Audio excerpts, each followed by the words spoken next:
제 얼굴 나와요? 네 얼굴 나와 뒤에 보면. 좀 영상을 보면은 잘 안 보일 거야. 컴퓨터 모니터로 봐야지만 잘 보이거든.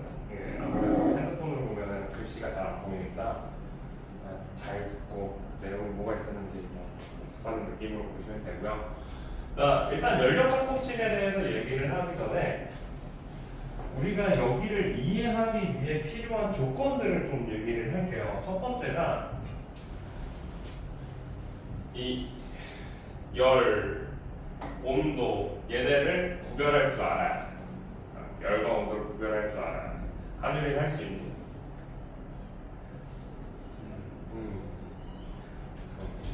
그러게요. 열은 뭐고 온도는 뭘까? 온도는 수치가 있다. 열은 수치가 없어? 열 에너지는 에너지니까 줄이라는 단위를 갖고 있어요. 까.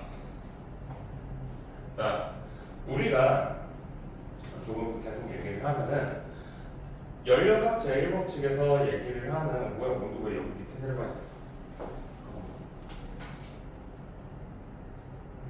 어디 고정했어? 여기에 얘가 뭐야? 한번 여기 있어야 돼. 야, 크게 조금 줄게. 열심히 편집을 해놨는데, 야, 씨, 개같은.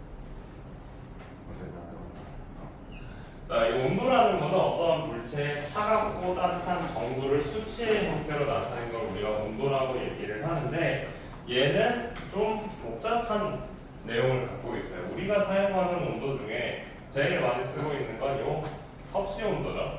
섭씨 온도는 어떤 사람이 만들었을까? 섭씨가 만들었어. 섭이라는 사람이 만든 건 아니고 셀시우스 이 사람이 만들었는데 애기 두 개나 하나인가 아무튼 이 사람이 만들었고요. 그거 말고 그 다음으로 많이 쓰는 건 뭐야? 화씨. 그거 누가 만들었어? 화씨. 뭐라고? 파렌하이트라는 사람이 만들었어요. 이 사람 이름 뒤에 까먹었다 진짜. IT인가? 그 사람이 만들어서 화씨라고 우리가 한자로 음차해서 섭씨, 화씨 이렇게 얘기를 하는데 그 화씨는 알 거 아니잖아. 우리 쓰지도 않는 거. 미국 애들이라 쓰지. 자, 섭씨를 좀 얘기를 하면은 섭씨 온도는 물이 어는 점을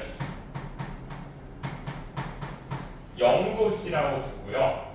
물에 끓는 점을 100도씨로 놓은 거야. 언제? 1기압에서. 근데 얘를 가지고서 어떻게 이 섭씨 온도를 우리가 사용을 하냐면 온도 변화에 가장 민감한 것은 온도는 부피와 관련이 크죠. 우리 눈으로 볼 수 있는 것 중에서. 따라서 온도계의 개발도 수은주를 여기다가 집어넣고 얘가 가열되는 부피가 증가하는 걸 가지고 만들어요. 그래서 그냥 수은주가 물의 어느 점에서의 위치를 0도, 끓는 점에서의 위치를 100도 한 다음에 얘를 100칸으로 나눈 게 우리가 알고 있는 온도계야. 자, 이제 조금 생각을 해보자. 그럼 이 온도라고 얘기하는 물리량은 실질적으로 우리가 물리적 의미를 갖고 있을까 아니면 상대적인 값일까? 절대적이지 않아. 상대적이야, 온도는. 그래서 이 온도라는 것은 자 에너지 값을 대변할 수가 없어. 온도가 높으면 열 에너지가 높을 거야. 그건 맞아. 근데 온도가 높다고 열 에너지가 무조건 높은 게 아니야. 조금 얘기를 할게요. 자, 열 에너지라고 얘기를 하는 거를 조금 보면은 지금 여기 분자 운동과 열의 이동해가지고 나와 있죠. 자, 열이 많은 애랑 열이 적은 애는 분자 운동에 일단 속도의 차이가 있어요. 이거 조금 얘기를 하면 넘어가서 보자. 이게 아닌데.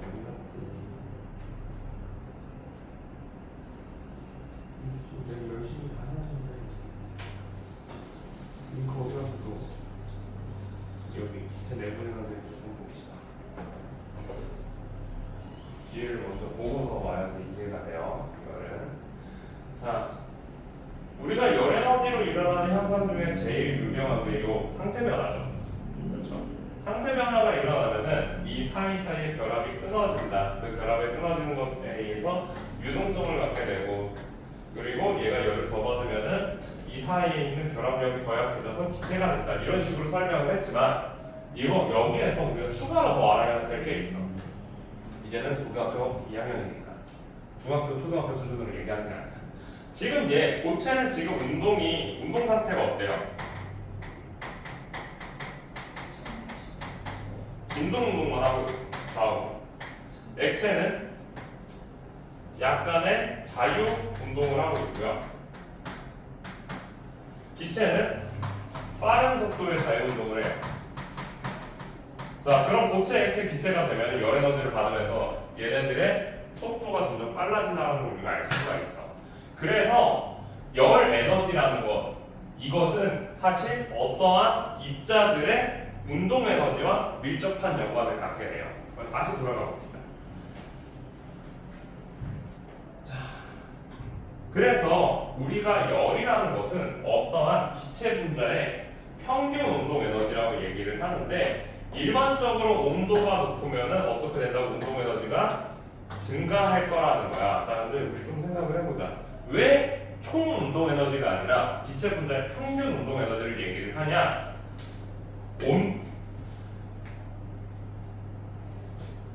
이런 상황들 때문에 그래. 자, 입자가 100개 있고 각각 평균 운동 에너지가 얘가 10인 경우가 있고 50개가 있고 평균 운동 에너지가 20인 경우가 있어. 둘 중에 온도가 누가 더 높다? 평균 운동 에너지니까 오른쪽이 더 온도가 높잖아.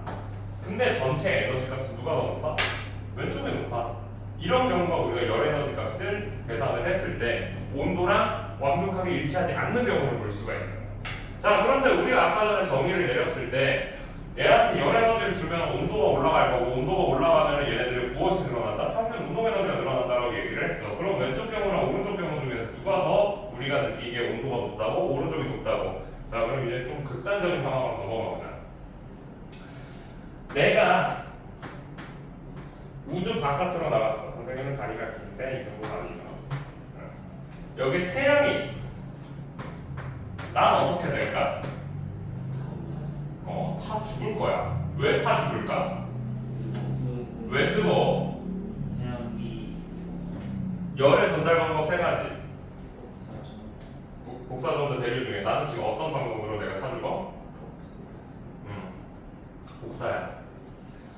복사의 방법으로 내가 타 죽었어요. 자, 근데 여기에 달이 끼어들었어. 원근감을 살린 거야. 달이 이렇게 있어. 그러면 이제 더 이상 복사가 일어나지 않으니까 나머지 무엇? 대류나 전도의 방법으로만 내가 불타 죽을 수가 있어요. 자, 전도 어떤 방식으로 일어나는 거죠? 다 물체가 다 하세요. 물체가 닿아야 돼. 그리고 입자가 나한테 직접 와야 돼. 대류도 공기 분자들이 나한테 직접 와야 돼. 그럼 나는 이제 어떻게 될까? 공기 분자가 다 하세요. 나는 이제 이 상황에서 네. 어떻게 될까? 자, 아까 다리가 없을 때는 내가 타 죽었어. 이제 다리 생기니까 난 어떻게 돼? 지금 살아요. 어? 살아요. 춥죠. 얼어 죽는 게 틀린 거야. 우리의 간단한 기억 속에서 생각을 할 때 우리는 이렇게 햇빛이 없는 곳에 보면 어때? 시원해졌잖아. 그거를 생각을 하는데 실제로 이제 보면은 여기에서 문제점이 극한으로 가면 어떻게 되냐면 여기에 우주 공간이죠. 분자가 있니? 없어. 대류와 전도가 일어나질 않아요. 어디? 얘한테서 오는 것뿐만 아니라 내가 갖고 있는 열 에너지를 외부로 빠져나가는 일조차도 없는 거야. 그런데 지금 여기에 온도를 측정하면 그럼 몇일까? 우주의 온도는 몇 도?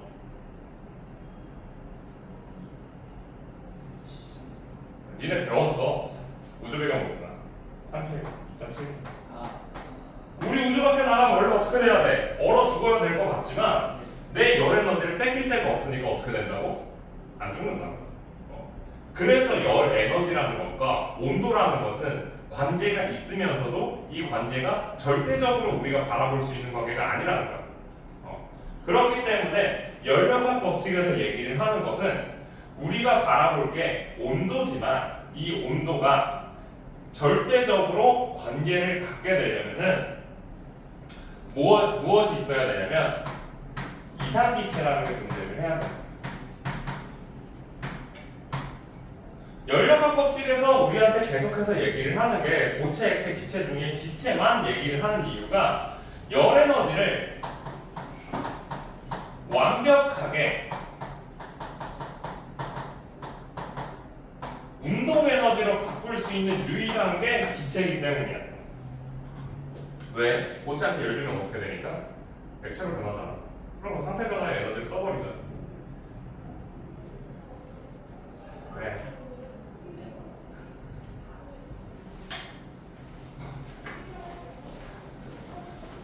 왜?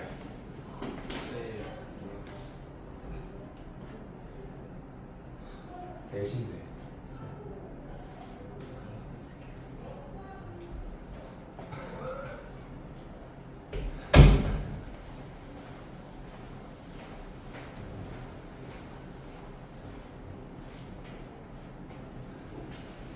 말하다 까먹었잖아. 그래서 운동 에너지를 바꿀 수 있는 게 이 기체밖에 없어요. 그래서 그쪽 중에서도 이 이상기체라는 걸 좀 얘기를 할 거야. 아무튼 넘어가서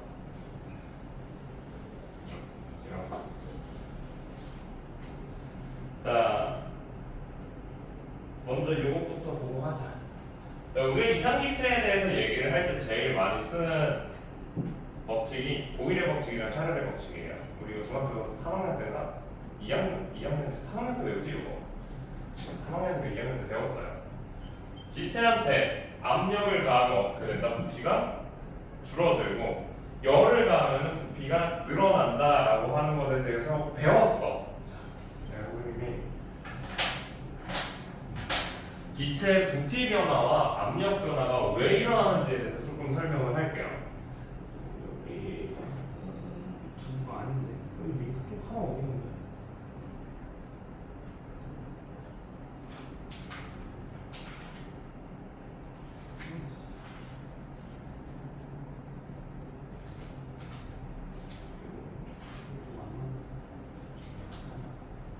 기체의 압력에 대한 거예요.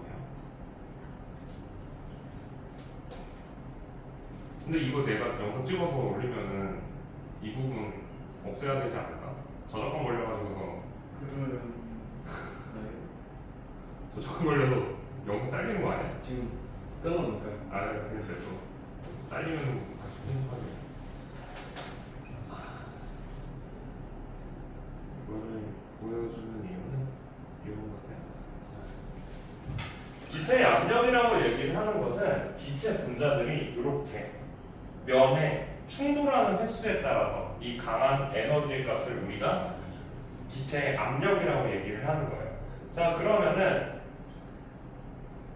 요로 막 움직여서 부딪히지. 자, 얘네들의 열을 가하게 되면은 얘네들의 분자의 운동 에너지가 증가해야 돼. 따라서 속도가 빨라지게 되고 속도가 빨라지니까 벽에 부딪히는 횟수가 점점 늘어나요. 벽에 부딪히는 횟수가 늘어나니까 얘의 압력이 어떻게 된다? 커진다. 자, 우리가 어떤 물체의 압력, 우리의 형태를 유지하고 있는 이유는 뭐야? 외부에서 있는 대기압이랑 우리 몸의 대기압이 어때? 안에 있는 압력이랑 같아서 내가 모양을 유지하고 있는 거야. 그러면 여기 안에서 내가 이렇게 열을 주면 여기가 어떻게 돼? 바깥으로 팽창하려는 힘이 생기겠죠? 내부 압력이 증가를 하니까. 하지만 지금 얘는 어때? 유리병이기 때문에 단단하니까 늘어날 수가 없는 거야. 그런데 얘가 요런 게 아니라 이런 풍선 같은 경우는 어떻게 되겠어? 내가 여기다가 열을 가하면 가할수록 열을 가하면 가할수록 부피가 점점 어떻게 돼? 이렇게 커질 거라. 왜? 열을 가하면 밀어넣는 힘이 생기니까. 이게 우리가 얘기를 하던 보일샤넬 법칙에서 부피가 증가하는 이유, 압력이 증가하는 이유를 설명하는 방법이에요. 결국에는 얘의 온도의 상승에 따라서 이제 정리를 하면요. 첫 번째, 온도 상승이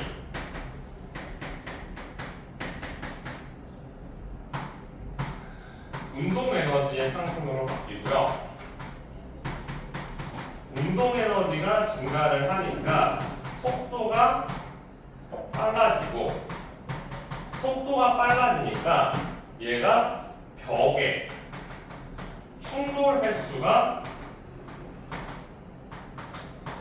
증가하게 돼요. 여기까지만 일어나는 게 얘가 압력 증가야.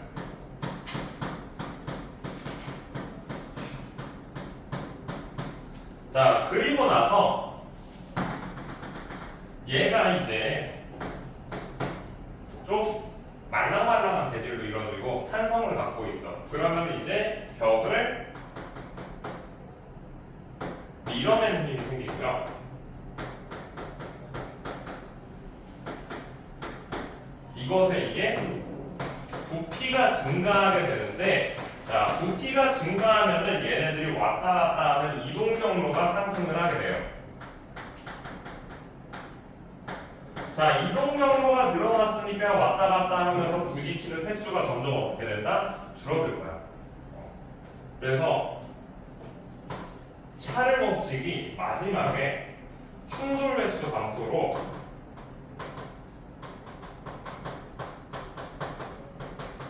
압력이 다시 감소해요. 언제까지? 외부 압력까지 감소를 합니다.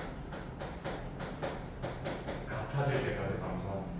그래서 우리가 샤를 법칙에서는 무엇이 일정하다? 압력이 일정하고 부피가 증가한다는 얘기하고, 보일의 법칙에서는 부피가 일정하고 압력이 증가한다라고 얘기를 합니다. 왜? 얘 통이 단단한 통이니까 어떻게 돼야 돼? 부피, 압력을 계속 증가시키는 거. 압력이 증가하면 부피가 감소합니다. 이렇게 얘기를 하죠. 얘는 지금 온도가 일정한 상태예요. 이 그림. 근데 왜 갑자기 충돌해서 왜 갑자기 부피가 늘어나니까 속도가 이렇게 움직이고 있었어. 근데 얘가 빨라지니까 충돌 횟수가 늘어났지. 그런데 얘가 충돌 횟수가 늘어나니까 부피가 늘어났어. 그럼 평균 충돌 횟수가 지금 시간 나면 어떻게 됐어 다시? 거리가 멀어지면은 충돌 횟수가 줄어들 수밖에 없어요. 자, 지금 얘기한 이 7단계가 우리가 오늘 얘기한 연력학 법칙이랑 굉장히 관련이 깊어. 연력학 제1법칙은 어떤 기체한테 내가 열을 주었을 때 얘가 이 에너지를 어떻게 사용하느냐에 대한 얘기거든요. 왜 말을 절지? 자, 그래서 에너지를 썼으면은 무엇을 해야 돼? 에너지를 통해서 이제 일을 해야 될 거 아니야. 그래서 기체가 하는 일에 대해서 얘기를 할 거예요.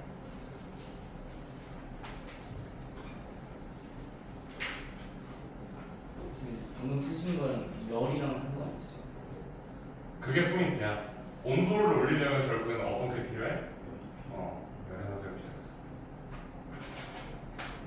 그래서 좀 계속해서 이제 들으면은 빌드업이 굉장히 오래 걸리는 이유가 이거야. 우리 머릿속에 일단 온도와 열에 대한 개념부터 넣고, 그리고 나서 쭉 들어가면서 이제 생각을 하는 거야. 여기에서 이제 열을 받으면은 그러면은 속도가 빨라질 거고, 속도가 온도가 올라가고, 그럼 여기서 압력이나 부피가 변화가 될 거네. 그게 제일 법칙이 돼요. 쭉 들어보세요. 자, 이상기체 얘를 쓰는 이유. 첫 번째, 분자의 부피를 무시할 수 있다. 실제 기체는 분자의 부피가 있다 없다? 실제 기체 분자의 부피가 있겠지. 근데 분자의 부피를 0이라고 생각을 하고요. 두 번째, 완전 탄성 충돌을 하기 때문에 충돌에 의한 에너지 손실이 없다. 그 얘기는 뭐야? 얘가 사용하는 에너지를 전부 다 온도의 증가 혹은 얘 부피의 변화 이런 걸로 쓸 수가 있다. 그리고 포텐셜 에너지가 없다. 이거는 뒤에 가서 좀 얘기를 할 거고요. 그리고 따라서 역학적 에너지가 운동 에너지가 된다. 그러니까 뭐야? 얘가 열 에너지다. 이렇게 볼 볼 수가 있어요. 자, 그리고 실제로 대부분의 기체는 압력이 낮고 온도가 높고 밀도가 작은 경우에 이상기체와 비슷하게 행동을 하기 때문에 우리는 이상기체를 가정을 하고 얘를 확인을 할 거라는 얘기야. 자, 그럼 이상기체 얘기가 나오면은 아까 전에 봤던 요거 보일-샤를의 법칙을 하나의 식으로 묶어놓은 게 요 이상기체 상태 방정식이라고 하는 거예요. 이거는 좀 알아두실 필요가 있어요. 자, 여기에서 우리가 알아야 되는 거는 요 n과 r은 몰라도 돼. 여기에 있는 n은 몰수를 얘기하고요. r은 기체 상수예요. 그래서 얘네들은 아직은 몰라도 되고 니네가 나중에 화학 2 넘어가서 그때 다시 공부를 하면 되는데 PV 이퀄 T라는 걸 알고 있어야 돼. 자, PV 이퀄 T 이게 무슨 얘기냐면은 온도가 같은 시점에서는 온도가 같다면 압력이랑 부피의 곱은 항상 일정해야 된다는 거야. 따라서 내가 온도가 20도일 때 압력이 1atm이고 부피가 1리터면은 압력이 2atm이면은 부피는 2분의 1리터 이렇게 돼야 된다. 그래서 얘네들이 항상 일정한 비례관계를 갖고 있다는 걸 잘 알고 있어야 돼서 이거 좀 써놨어요. 그래서 요걸 써놔. PV는 T의 몇 페이지? 몇 페이지에 있냐고? 네, 그 기체가 하는 일 없어. 여기 써 있잖아. 교재에 없는 내용이라고. 그래서 니네 보고 쓰라고 여기 해놓은 거야. 저는 PV는 T라고 해도 돼요?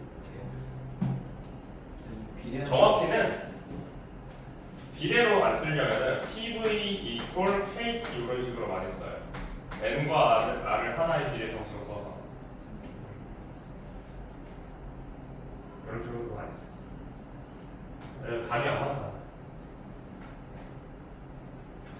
자, 그럼 아까 봤던 그 기체의 압력이라는 것은 우리가 압력은 부피분의 면적분의 힘으로 이렇게 나타나게 되겠죠.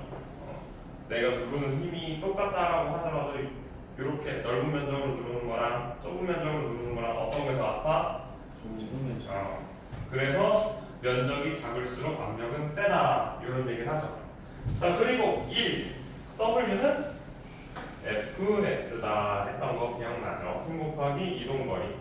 자, 그래서 얘 둘을 잘 조절을 하면은 이것도 왜 여기가 있냐? 얘네들을 잘 조절을 해서 우리가 기체가 하는 일에 대해서 지금 볼 거예요. 그림을 원통의 형태로 그려서 볼 거야. 교재에 나와 있지, 이거는. 자, 여기 안에 있는 기체의 압력이 P고 얘의 부피 변화를 델타 V라고 합시다. 자, 그러면은 얘 압력에 의해서 밀려난 요 면적을 A라고 하고 여기서부터 여기까지 거리를 델타 L이라고 하면은 실제로 우리가 봐야 되는 건 뭐야? W는 F S니까 S가 델타 L이 되겠죠? 밀어낸 거리. 그러면 F 델타 L이 될 거예요. 자, 아까 전에 P는 A분의 F라고 얘기를 했으니까 F 이퀄 PA로 우리가 쓸 수가 있겠네. 그렇지. 그러면은 P, A, 델타 L은 면적 곱하기 뭐야 이거? 높이지. 그럼 뭐가 돼? 부피가 돼. P, 델타 V로 우리가 쓸 수가 있어. 자, 기체가 한 일은 그 기체가 한 압력과 부피에 따라 우리가 나타낼 수가 있어. 압력 곱하기 부피가. 자, 그런데 일반적으로 이게 이런 식으로 압력 부피 그래프를 그렸을 때 압력이 항상 일정한 경우만 나타낼까? 아까 전에 얘기했지, 샤를 법칙. 온도가 증가하면서 부피도 증가하는데 압력은 어떻게 됐어? 감소했잖아. 그럼 압력이 감소하는 경우는 우리가 이런 식으로 그래프가 그려지겠죠? 요렇게 그려지겠지, 그래프가. 그러면 여기서는 이 아래의 면적이 이 기체가 한 밀이 되겠다. 그 정도만 잘 기억하고 넘어가지. 1은 벡터죠. 이름 벡터지. 방향성이 있죠. 또 내부 에너지까지 얘기를 했고요. 이제 연력학제 7칙을 들어가요.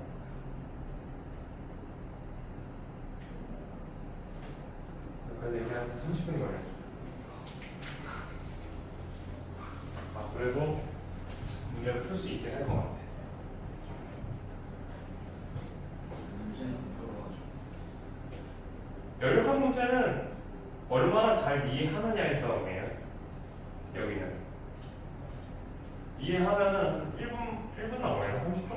문제 한 문제 푼다 그거밖에 안 걸리고 이해 못하면은 아예 못 풀어. 앞에랑 많이 달라. 앞에는 일단 끄적여 보고서 뭐라도 해보면은 30분 걸려서 하나씩 풀 수가 있는데 여기는 그런 게 아니야.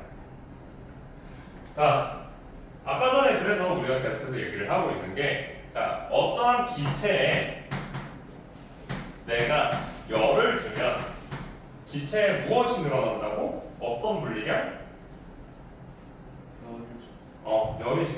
열을 주면 여기에 온도가 늘어날 거야. 자, 그리고 또 부피도 늘어날 수가 있고요. 또 압력도 늘어날 수가 있어요. 자, 즉 열을 주면은 온도나 부피나 압력이 늘어날 수 있다라는 걸 머릿속으로 생각을 하는 거야. 자, 부피와 압력과 관련이 있던 것은 1이니까 우리 그리고 온도랑 관련이 있던 거는 평균 분자 운동 에너지, 즉 내부 에너지와 관련이 있어요. 기체가 갖고 있는 내부 에너지는 지금 이상기체이기 때문에 운동 에너지밖에 없어. 따라서 우리는 이 식을 연력학 제1법칙을 내가 열을 주면은 그게 내부 에너지의 변화나 아니면 이 기체가 외부로 하는 일만 된다라고 얘기하는 게 이게 연력학 제1법칙의 내용이야. 결국 얘네들 왜 이렇게 된다고? 열받으면은 기체의 속도가 빨라지니까. 그것에 대한 내용이에요. 자, 따라서 연력학 제1법칙에서 얘기를 하고 싶은 거는 이 에너지라는 것은 다른 형태로 전환이 되지만 실제로는 에너지의 풍량이 변한다 안 변한다? 일정하게 유지가 된다는 거야. 닫힌 게 안에서의 에너지의 값은 항상 일정한 값을 가지고 있어요. 우리가 알고 있는 우주의 에너지는 어떻다? 일정하다. 그게 여기서 의미가 있는 거예요. 자, 그 부호랑 물리량 0에 대한 의미 조금 얘기를 하면요. 일단 우리가 기체 하나를 두고 이 기체가 열을 받는 것과 열을 뺏는 것, 뺏기는 것, 두 상태를 우리가 좀 구별을 해야 되죠. 자, 우리가 머릿속으로 생각을 하자. 열을 받으면 기체의 부피가 어떻게 될까? 커진다. 그럼 열을 뺏기면은 작아진다. 자, 내가 아까 전에 부피가 커지면은 외부로 일을 했다 아니면 일을 받은 거다 자기가? 했다. 따라서 열을 받았다라는 걸 내가 플러스 값으로 놓으면은 열을 흡수한다. 그것도 W도 마찬가지로 가겠죠. 얘가 플러스면은 나머지 플러스가 돼야겠지. 근데 꼭 여기 플러스면 항상 다른 것도 플러스는 아니잖아. 항상 아닌데 일단 머릿속에 생각을 해서 그거는 이제 다양한 조건들을 집어넣었을 때고 얘가 증가를 함에 따라서 나머지 애들이 다 증가하는 경우를 생각을 하는 거야. 왜냐면 이게 제일 간단한 경우니까. 현실에서 있는 상태들 중에서 이 상태가 가장 자연스러운 상태야. 뒤에 가서 이제 엔트로피 얘기를 하면은 당연히 열을 받으면 온도가 올라가는 게 뭐야? 자연스러운 수준이고 온도가 올라가고 부피가 커지는 것도 자연스러운 수준이니까 열을 받으면 온도랑 부피가 늘어나는 게 외부의 간섭이 없다면 가장 간단한 자연스러운 상태겠죠. 자, 아무튼 그래서 내부 에너지가 늘어나고 외부에 일을 한다 플러스면은 마이너스 Q가 마이너스면 열을 그럼 방출하는 거고요. 열을 방출했으니까 내 온도 감소 외부로부터 일을 받았다라고 얘기를 할 수가 있어. 0인 경우는 델타 U가 0이면은 온도가 일정한 거야. 내부 에너지의 변화량이 바뀌는 게 없으니까 온도가 일정한 거고 W가 0인 경우도 얘의 부피 변화가 일정한 거야. 자, 이제 선생님 하나 얘기할 건데 기체의 압력이 0인 경우 존재할까 존재하지 않을까? 분명히 0이요. 안 한다. 기체의 압력이 0보다 작을 경우 이것도 없을 것 같지? 기체 압력은 뭐라 그랬어? 기체의 분자가 어딘가에 충돌하고 있는 거라 그랬잖아. 자, 기체는 정지할 수 있어, 분자가? 분자가 정지했다는 거는 얘가 지금 어떤 상태야? 고체 상태죠. 기체는 움직여야지만 기체라는 거죠. 왜? 기체의 부피 자체가 얘네들이 왔다 갔다 하는 사실 거리에 따라서 관련이 생기기 때문에. 그래서 애초에 기체의 압력은 항상 0보다 큰 값을 가지니까 P 델타 V에서 델타 V가 존재를 하면 결국은 뭐야? 항상 0보다 큰 값을 가져야 돼. 델타 V가 0보다 크면은 0보다 큰 거고 0보다 작으면은 0보다 작은 그런 결과를 얻겠죠. 자, 그러면서 이 연력학 제1법칙에서 얘기하는 게 뭐야? 에너지는 항상 어떻게 된다? 보존된다라고 얘기를 해요. 그래서 에너지의 양이 바뀌면 안 되는데 그거를 자꾸 사람들이 깨트리려고 그러고 있는 게 제1종 연구기관이네. 제1종 연구기관은 외부에서 에너지를 공급받지 않아도 계속해서 움직일 수 있는 이상한 것을 우리가 제1종 연구기관이라고 얘기를 해요. 얘는 에너지 보존 법칙이 어긋나 있는 모든 연구기관을 얘기를 합니다. 한번 보여드리도록 할게요. 이것도.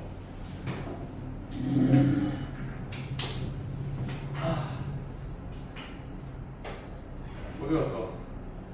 아이씨, 또 다 치워버리네. 얘가 뭔데?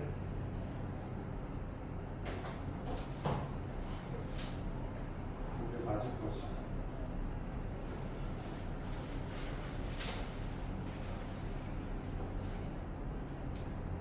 자,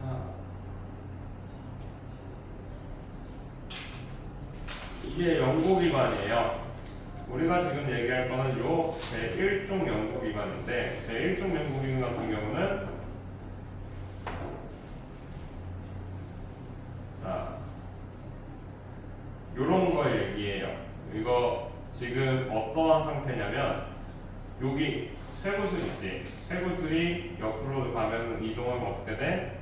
중력에 의해서 밀려나고 이거에 의해서 얘네가 돌고 다시 이 도는 힘에 의해서 얘를 다시 위로 올려준다는 형태의 연구기관이에요. 자, 근데 얘 요거의 문제점은 뭐야? 계속 안 돌아가. 왜 안 돌아갈까? 제1종 연구기관의 제일 큰 문제는 뭐냐면 포텐셜 에너지를 만들 수 있는 에너지 값보다 더 큰 에너지를 얘를 돌리기 위해 필요해. 자, 우리가 포텐셜 에너지랑 관련이 있는 건 지금 누구야? 쇠구슬이지. 그럼 바퀴는 왜 돌아가? 쇠구슬도. 쇠구슬이 얘를 밀어주고 있으니까잖아. 그럼 쇠구슬이 위로 올라가는 건 누구 어떤 에너지를 사용해? 자기 자신의 포텐셜 에너지가 운동 에너지로 변해서잖아. 자, 그러면 쇠구슬이 밑에서 위로 올라가는 것까지 사용되는 에너지가 쇠구슬이 위에서 아래로 떨어지는데 사용되는 에너지로 이미 끝났어. 근데 누굴 또 돌려? 수레바퀴를 또 돌리고 있어. 그러면은 전체 역학적 에너지의 필요량이 쇠구슬의 포텐셜 에너지 값보다 어때? 커. 말이 안 돼. 이런 내려가는 것만 해도 그렇지. 자, 그래서 이런 것들을 우리가 얘기를 합니다. 그리고 이 법칙에 대한 거는 뒤에 가서 이제 다시 보여드릴게요. 자, 연력학 과정. 우리는 그래서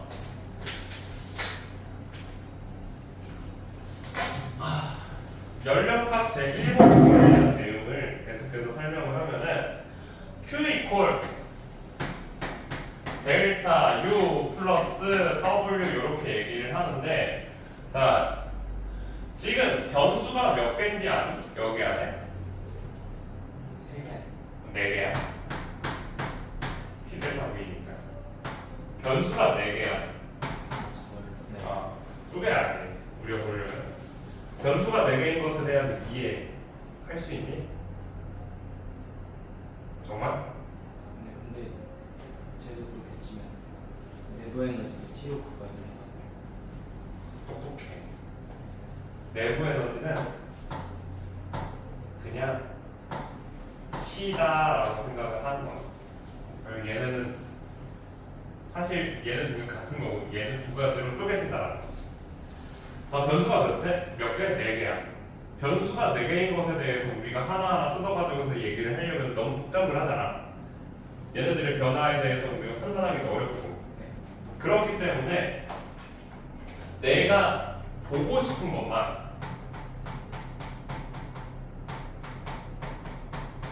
상황을 상수 형태로 바꿀 거야. 안 돼. 얘가 일정할 때 나머지 애들이 어떻게 변할까? 이런 걸 얘기를 하는 거야. 그래서 우리한테 보여준 과정이 압력이 일정한 등압, 부피가 일정한 등적, 온도가 일정한 등온, 열이 빵, 즉 열출입이 없는 단열 과정으로 해서 네 가지 과정에 대해서 얘기를 하는 것이 우리가 배울 열역학 과정입니다.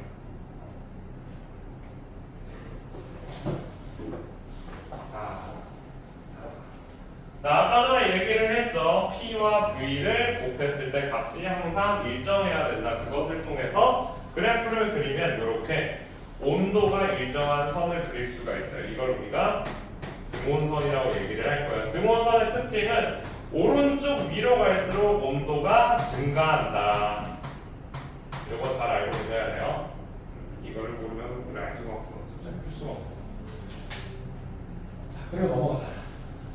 사실 내용은 그렇게 어렵지 않으니까. 자, 등압 과정. 기체의 압력이 일정하게 유지되면서 부피형 온도가 변하는 과정이고요. 기체가 흡수한 열은 내부 에너지의 증가량과 외부의 한밀의 합과 같다. 이렇게 써 있는데 이거 뭐 간단하게 설명을 하면요. 압력이 일정하다는 건 아까 얘기했던 샤를 법칙이야. 압력이 왜 일정해졌어? 부피가 증가하면서 얘가 어떻게 됐어? 거리가 멀어져서 부딪히는 횟수가 줄어들어서 압력이 다시 똑같아졌다. 샤를 법칙을 얘기를 하는 게 연료표 제일 법칙에서 등압하거든.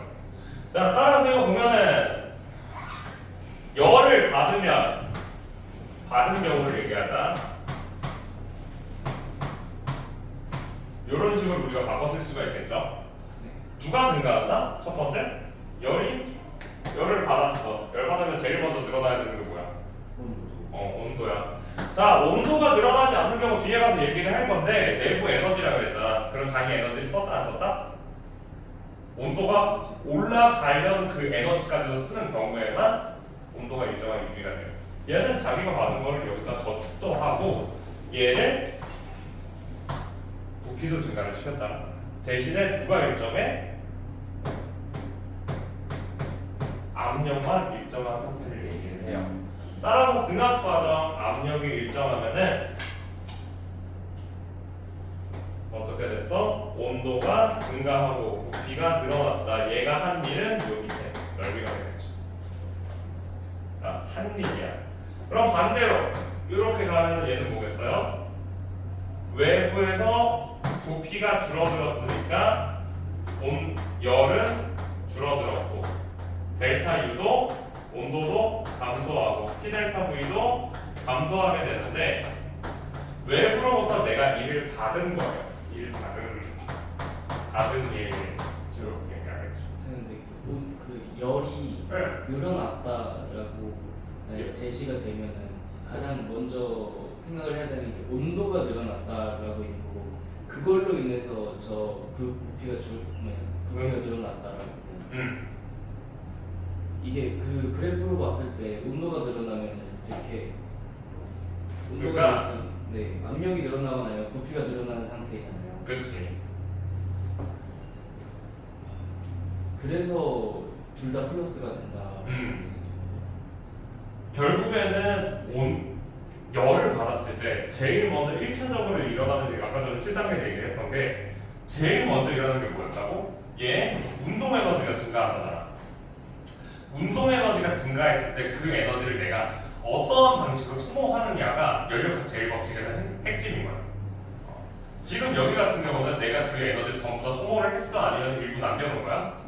일부 남겨놓은 거야. 전부 소모하게 되면 이제 어떻게 되겠니? 그게 온도가 일정한 상태가 되는 거지. 자, 이제 봅시다. 그래서 등압, 팽창과 수축에 대해서 사실 이렇게 얘기하면 다 한 거야. 그래프만 주의하면 돼. 압력이 일정하다. X축과 평행하다. 이것만 잘 기억하고 있으면 뭐 구별하는 거 어렵지 않아요. 자, 넘어가서 등적 과정. 차근차근 다 할 거야. 요 적이라는 한자어가 부피를 뜻하는 단어예요. 부피. 자, 적분 뭐야? 그럼 적분은 그럼 뭐겠어? 부피를 나눈다는 얘기예요. 부피를 나눠서 계산을 해서 다 더해가지고 우리가 부피를 계산하는 걸 적분이라고 얘기를 하는데 등적 과정은 아무튼 그래서 등적 과정이라는 거는 항상 부피가 일정한 상태예요. 자, 부피가 일정하다. W는 T 델타 V인데 델타 V 이퀄 제로가 되니까 W도 제로가 돼서 Q 이퀄 델타 U 플러스 W 값에서 W가 0이 돼버리니까 Q가 그냥 델타 U다. 이 얘기가 뭐야? 내가 얘한테 열 주면 이게 뭐가 된다고? 온도 변화로 간다고.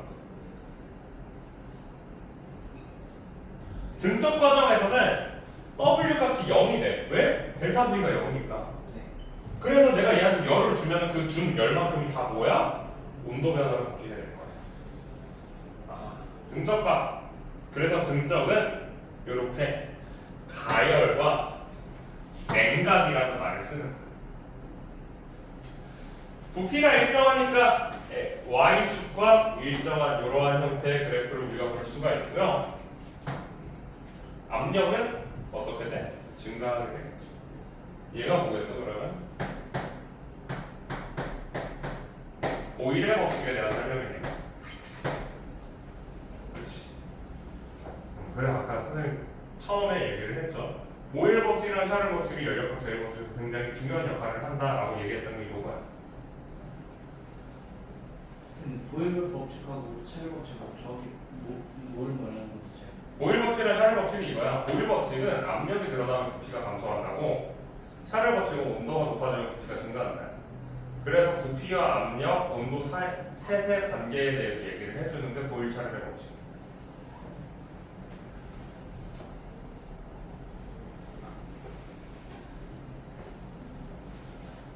과학은 우리가 배웠던 모든 것들이 다 의미가 생겨. 그래서 잊고 살지 않았으면 좋겠어요. 니네 나중에 대학교 가서도 니네가 배울 것들이 중고등학교 때 배웠던 거에서 얼마나 연계가 많이 되는지 화가 난다니까. 등적 가열에서 네. Q가 열이 0보다 크고 그렇죠. Q가 0보다 뒤에 나서 문제 보면서 하나는 좋다. 오늘은 1번쯤만 얘기를 하고 뒤에 문제를 볼 거예요. 기법칙에 대한 내용은 뒤에 가서 얘기를 하고. 자, 등온 과정. 이번에 온도가 일정하되 Q 이퀄 델타 U 플러스 W에서 온도 변화가 0이다. 따라서 얘가 없어지겠다. Q 플러스 Q 이퀄 W가 되거든요. 내가 여기에서 열을 주면은 얘가 한 1로 바뀔 텐데 P 델타 V가 돼요. 자, 근데 여기 중요한 게 뭐냐면 온도가 일정해야 되니까 여기 그래프를 따라서 움직이게 돼. 등온선을 따라서 움직여서 얘가 부피와 압력과 부피가 같이 변해. 요게 중요해. 압력 부피가 같이 변할 거야. 부피 압력은 어떻게 되고 있니? 아니요, 줄어들고 있어요. 줄어들고 부피는 늘어난다. 이게 포인트야. 자, 이제 머릿속으로 생각을 해야 돼. 자, 원래 우리가 부피가 증가를 했을 때 압력이 일정한 이유가 뭐였어? 충돌 횟수가 유지됐기 때문이야. 근데 거리가 멀어졌는데도 충돌 횟수가 유지되는 이유가 뭐야? 속도가 빠르니까 왔다 갔다 하는 그게 유지가 될 수가 있었는데 온도가 일정하니까 왔다 갔다 하는 거리는 멀어졌는데 속도가 어때? 일정하잖아. 충돌 횟수가 줄어들 수밖에 없는 거야.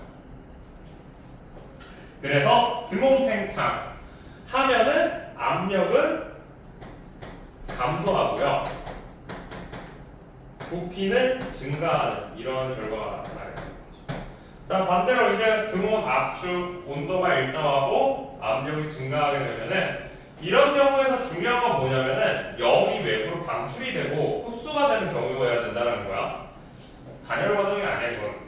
자, 아무튼 그래서 보면은 등온 압축이 일어나면은 압력이 증가하고 부피가 감소한다. 그래서 등온 과정 이렇게 얘기할 수도 있겠네요.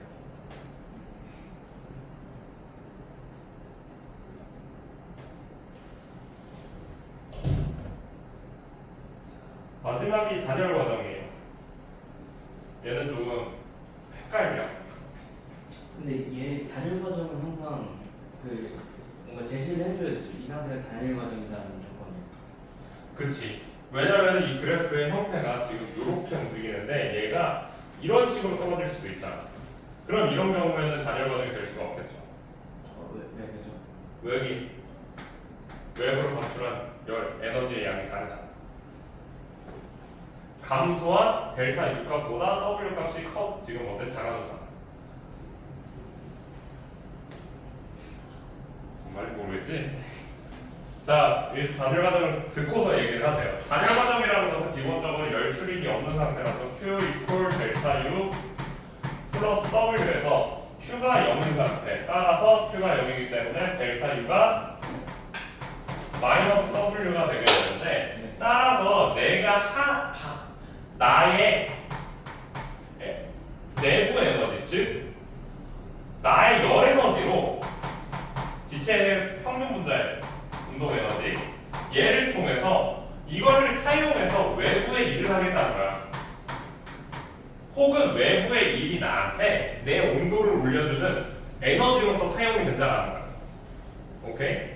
자, 단열 팽창이 일어나면 그래서 내가 외부로 일을 하니까 부피가 증가하니까 그 에너지를 어디서 썼다? 내 온도에서 썼다는 거잖아. 자, 근데 얘가 지금 단열 과정이라고 얘기했는데 얘보다 줄어들었어. 그러면은 실제로 내가 외부에 한 일이 단열보다 많아 적지. 내 온도가 줄어드는데 사용된 일의 양이 내 온도가 줄어드는 내부 에너지의 양보다 적은 거야. 그러면 그 차이 값이 존재를 하잖아. 그 차이 값이 그냥 외부로 빠져나간 거야. 그러니까 결국에는 Q 이퀄 델타 U 플러스 W에서 얘가 마이너스 값을 음의 값을 가져야지만 이런 경우가 만들어진다. 단열보다 작게 부피가 줄어드는 경우. 그럼 단열보다 크게 부피가 줄어드는 경우는 뭐겠어?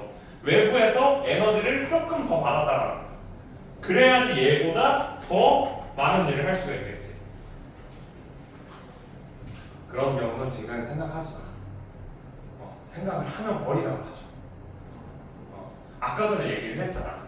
그래서 내가 부피를 증가하고 감소하고 온도가 올라가고 내려가는 게 우리가 네 가지를 고정을 시키고서 여기에서 얘네들의 변화가 없다라고 생각하는 이유가 뭐라고? 네 가지에 대해서 한꺼번에 전부 다 고려해가지고서 특정 상황을 만들게 되면은 인간의 뇌는 감당할 수 없을 정도로 복잡성이 증가를 한다는 거야. 그래서 우리는 계속해서 과학에서 이거 줄이고 다 변형 통제하고서 내가 보고 싶은 두 가지만 딱딱하고서 보는 거야. 그래서 좀 얘기를 더 하면은 단열 팽창은 따라서 온도가 줄어들 때 온도가 늘어나면 부피는 감소한다. 아니죠. 온도가 줄어들면 부피가 증가하고요. 온도가 늘어나면 부피는 감소한다는 거야. 이런 식으로. 여기서 중요한 건 뭐냐면 얘가 외부에서 일을 받았다라는 거야. 자, 에너지적인 관점으로 이제 생각을 좀 해보자. 이 단열 과정에 대해서 내가 외부에서 에너지를 받아야지만 나의 운동 에너지가 빨라지겠지. 그러면은 내가 부피가 일정하고 온도만 이렇게 올라가는 경우는 단열이라고 볼 수가 없겠네. 대신에 단열이라는 건 내가 열 에너지를 받지 않고 얘 무엇을 받는 거야? 압축에 의한 운동 에너지를 받는 거야. 실제로 힘에 대한 밀어서 갇히는 이런 에너지만 받았다. 우리가 히팅으로 에너지를 받은 게 아니야.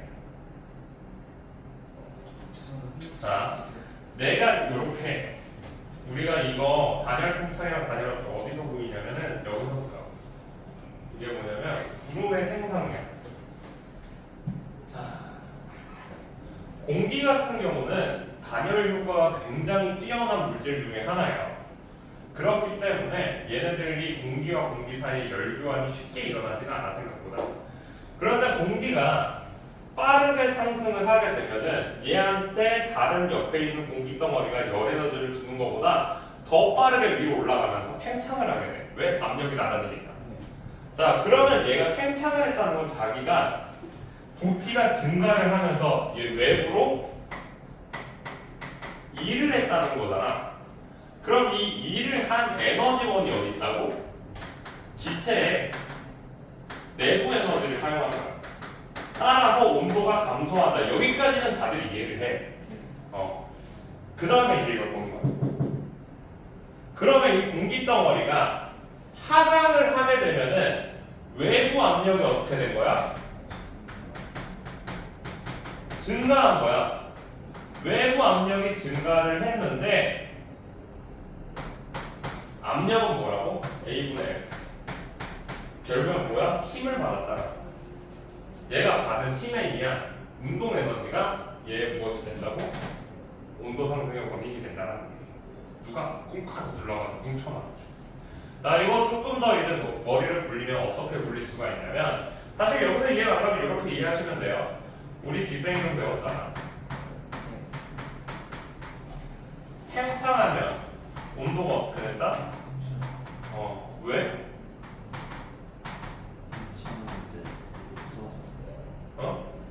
팽창하는 데 써서 첫 번째가 누구고 우리가 지금 연력학을 배웠기 때문에 그렇게 얘기를 하는 거야. 연력학을 배우기 전에는 뭐였냐면 에너지의 밀도가 감소하기 때문에 이렇게 얘기를 해. 나의 에너지가 특정 공간 안에 아까 전에 얘기했잖아. 온도라는 건 뭐라고? 내가 얘를 에너지를 얼마나 많이 뺏기고 많이 얻고 이게 온도야 사실. 아까 그래서 열 에너지랑 다르고 온도가 저기에서 내가 밖에 나가가지고 우주에 서 있을 때 마이너스 2.7도인데도 내가 살아남은 이유가 온도가 이상하게 정의가 되어 있기 때문이라고 얘기했잖아. 근데 내가 부피가 계속해서 팽창을 하는데 내가 갖고 있는 에너지의 양이 어때?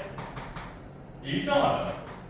그러니까 점점 무엇이 줄어들고 나의 에너지 밀도가 줄어들게 되는 거야. 반대로 그러면 부피를 한 점으로 모으면 에너지가 어떻게 돼? 증가하지. 그래서 우주 초기 빅뱅 시작할 때 한 점에서의 온도는 엄청나게 높았을 것이다 라는 얘기를 하는 거야. 그럼 반대로 이것도 마찬가지야. 뭉치면 온도가 어떻게 된다고? 높아진다. 이게 단열 과정이랑 우리가 배운 빅뱅 이론이랑 연결시킬 수 있는데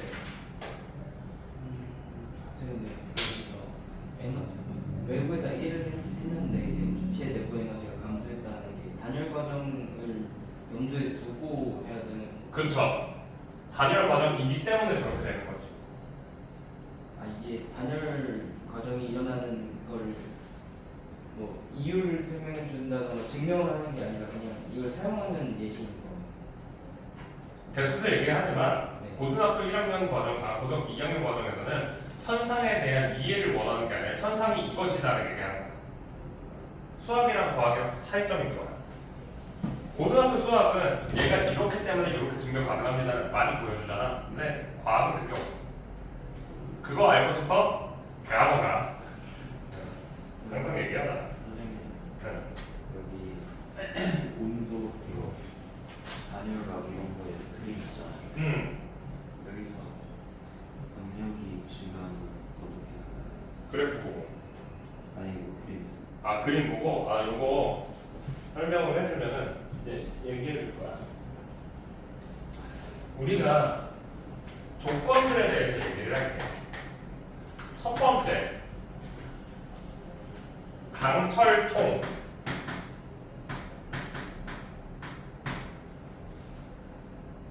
잠긴 피스톤. 이런 애들은 기체 혼자서 얘 부피 변화를 못 시켜.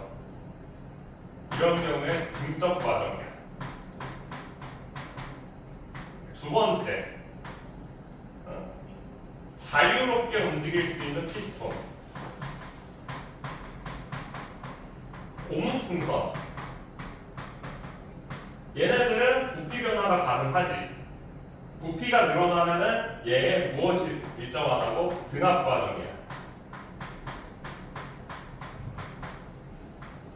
3번, 등온 과정은 온도가 일정하다고 써줘. 정말 놀랍게도 등온 과정은 진짜 이렇게 써줘. 이거 말고 등온 과정을 특정 상황에서 표현해 줄 수 있는 게 하나도 없기 때문에 이렇게 써. 네 번째, 열 출입이 없는 단열대. 이런 말이 써 있으면 단열 과정.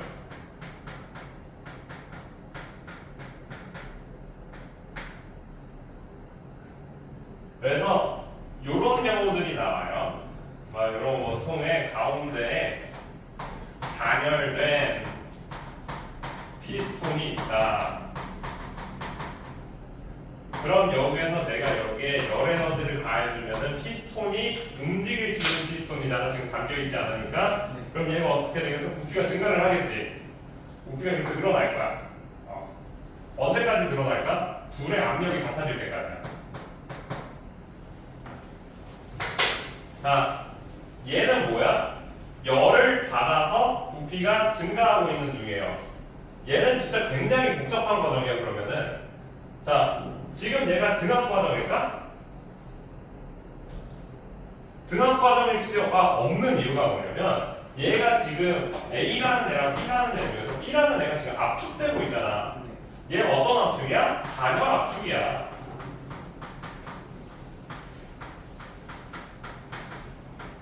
단열 압축되면은 얘가 어떻게 돼야겠어?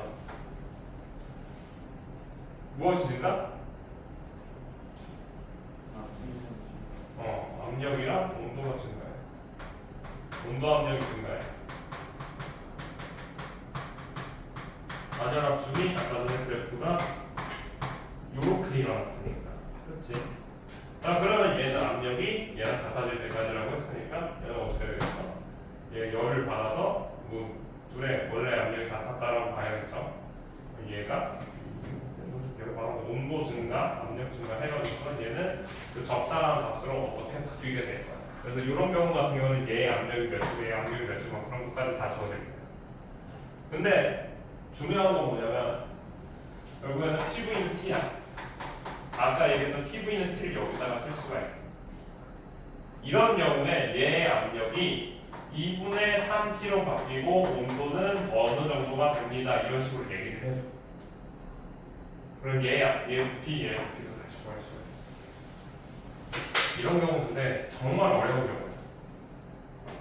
왜냐면 우리가 알고 있는 연력학 제1법칙에 있는 단열, 등적, 등압, 등온 얘 4개 중에서 하나만 단열 압축이고 나머지 하나는 그거에 속해 있지 않는 경우를 보게 되기 때문에 이런 경우는 문제로 잘 안 나와요. 선생님, 저 안에 열이라고 써놓으신 거죠? 근데 이 단열 과정에서 열이 아니야. A는 단열 과정이 아니야. A에 열을 줘서 A가 밀려나는 힘에 의해 B가 단열된 피스톨에 의해 단열 압축이 일어난 거야. 단열 과정으로 열을 외부에서 크게 얻는 거죠.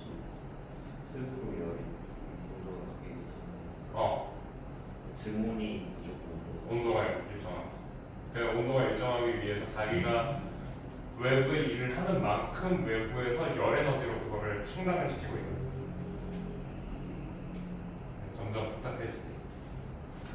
자, 그래서 이 조건 잘 어디다가 써놓고서 알아두세요. 잠깐 쉬었다가 문제 좀 보도록 할게요. 나 화장실 좀. 근데 부피의 변화가 없는 건 가능하죠. 그치. 부피변화 없을 수 있지. 아까 전에 얘기했잖아. 강철통 안에 들어가 있으면 부피변화 없다고. 이게 늘어나지 못해요. 줄어들지도 못하잖아. 네. 간절해.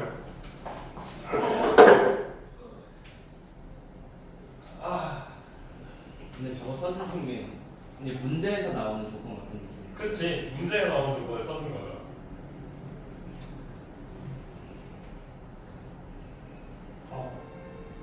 발보관 좀 가리죠.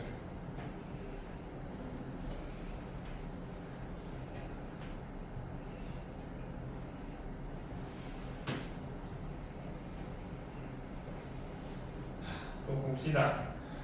자, 연력학체의 이 법칙은 이제 방금까지 얘기를 했던 그 엔트로피랑 관련된 그것을 우리가 연력학체의 이 법칙이라고 얘기를 하는데, 일단 가역과 비가역부터 얘기를 하면은, 가역은 원래 상태로 돌아올 수 있는 과정을 우리가 가역 과정이라고 얘기하고요. 비가역 과정 그것이 불가능한 것을 얘기를 해요.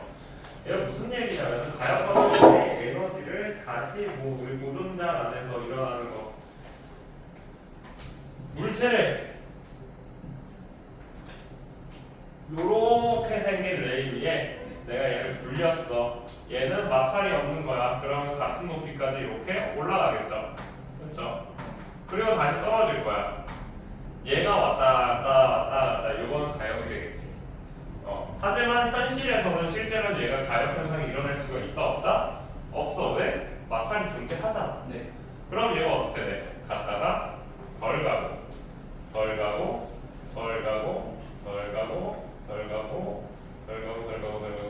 정지하게 된다라는 거야.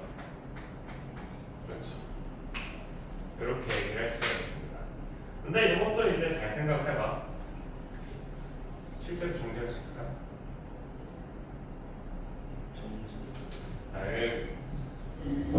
이게 너네가 이제 시간이 지나서 이제 그 오실레이션이라는 거에서 그 진동이라는 거에 대해서 이제 제대로 배우면은 지금 여기에서 여기까지 높이가 예를 들어서 4분의 3씩 줄어든다라고 생각을 하자. 에너지가.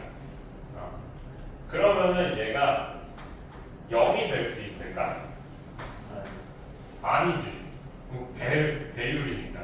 언제부터 0이 됐다고 우리가 생각을 해야 될까? 정말 영어 정말 영어. 그게 언젠데? 0.00 근데 그럼 계속 그래서 그거는 나중에 가면은 언제든지 과학적으로 정해줘. 정지 상태에 대해서. 그래서 단순 생각으로 하면은 사실은 불가능한 거지만 그게 됩니다. 자, 아무튼 그래서 이 가역 현상이랑 비가역 현상은 혼자서 원래 상태로 돌아올 수 없다는 걸 얘기를 하고요. 그게 왜 이런 일이 일어나냐? 연력학 제2법칙에 따르면은 고립계에서 일어나는 자연현상이 항상 확률이 높은 방향으로 진행이 된다고 얘기를 해요. 자, 어떠한 입자가 한 개의 통 안에 들어가 있는데 가운데 구멍이 뚫려 있는 상태야. 그러면은 이 기체 입자들이 여기 안으로 들어간다라는 얘기야. 이거 조금 생각을 해보면 이항 분포에 대해서 얘기를 할 수가 있어.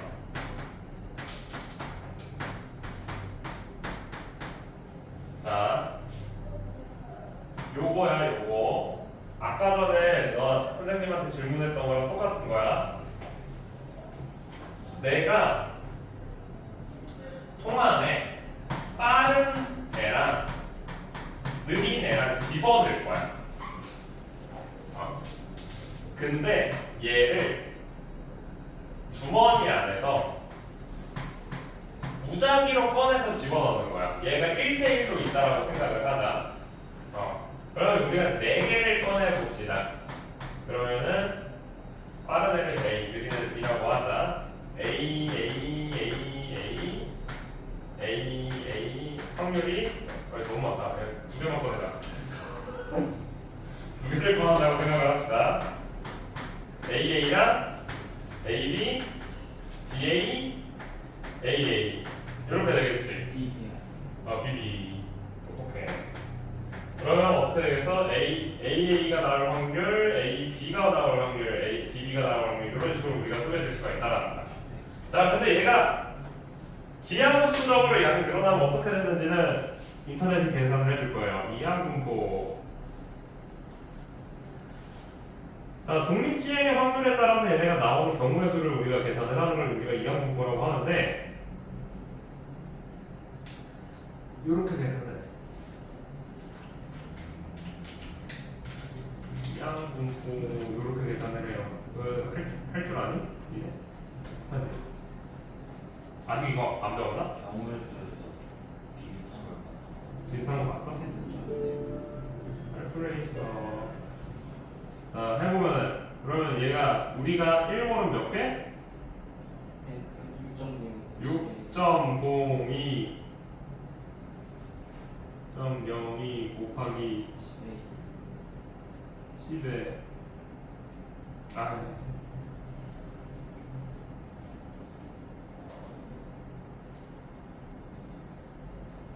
내가 우리 챗 GPT 선생님이 풀어주실 거야. 이항 분포를 통해 6.1몰개의 입자를 뽑았을 때 차가운 입자와 뜨거운 입자가 1대1로 존재할 때 1몰개를 뽑게 되면 얘네가 1대1의 비율에 가까울 확률을 비율에 99% 가까울 확률을 구해줘.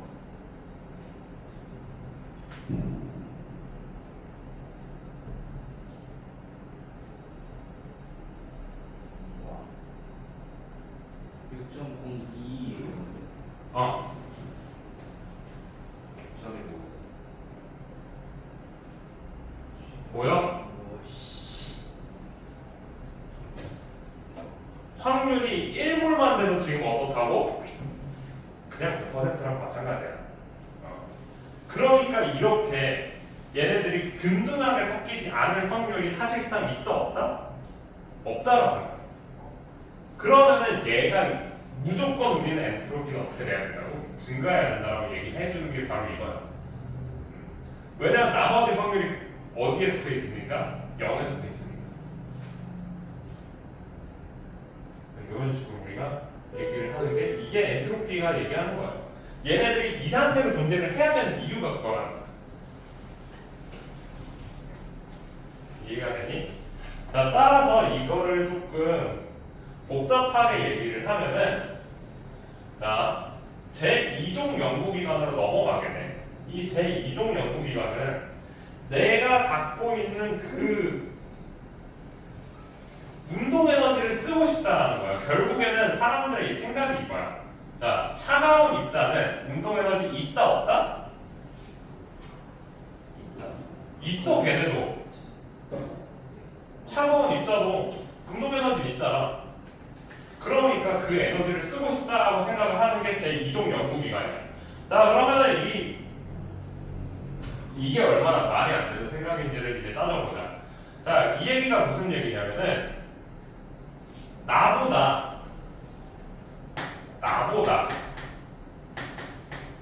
작은 에너지를 가진 애한테서 이 에너지를 나한테 가져온다. 그러면은 얘의 엔트로피는 어떻게 되는 거야?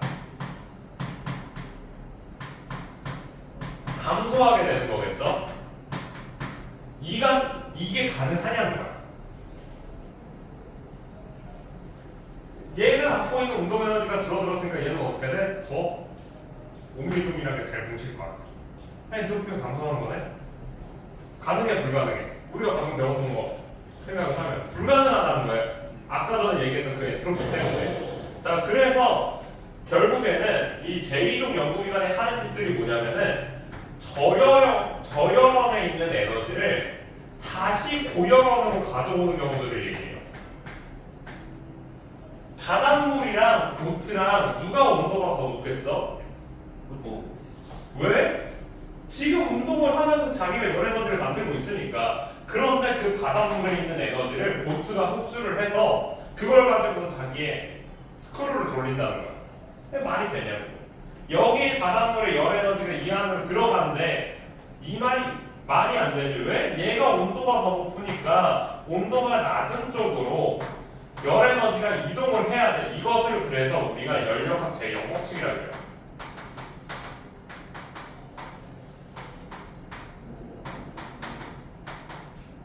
연력학 제1법칙, 2법칙을 얘기하고 나서 봤더니만 자꾸 이딴 짓들을 사람들이 하고 우리는 너무 당연해서 열은 어디에서 어디로 가? 높은 데서 낮은 데로 가야 되잖아.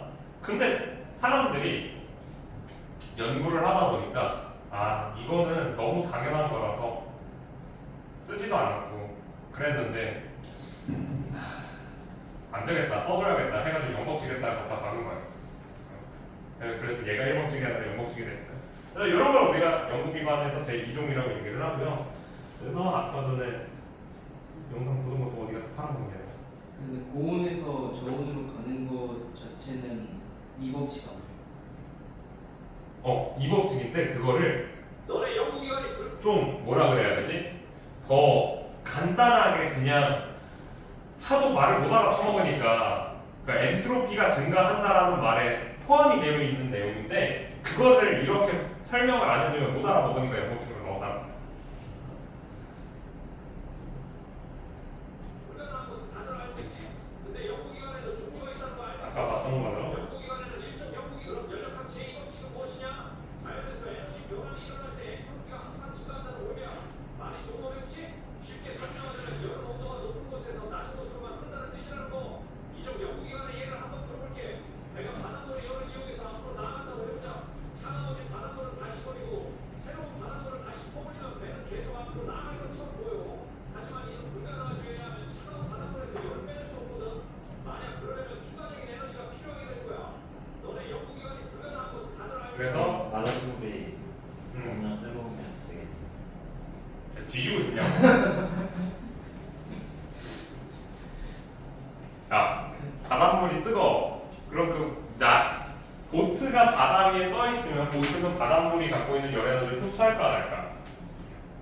그럼 온도가 어떻게 될까? 보트의 온도가 누구랑 똑같아질까? 그럼 바닷물은 보트의 온도보다 높을 수가 있을까 없을까? 자, 죽고 싶어?